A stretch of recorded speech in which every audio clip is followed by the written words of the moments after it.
You ask Tiger to solve. This deals with linear equations with one unknown. The final result is x equals 18. Let's solve it step by step. Simplify the expression. Group like terms. Simplify the arithmetic. Combine like terms. Swap sides.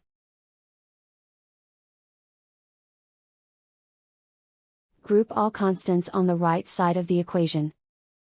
Add 6 to both sides.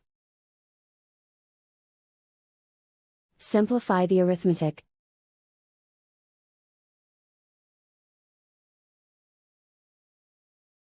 And so the final result is x equals 18.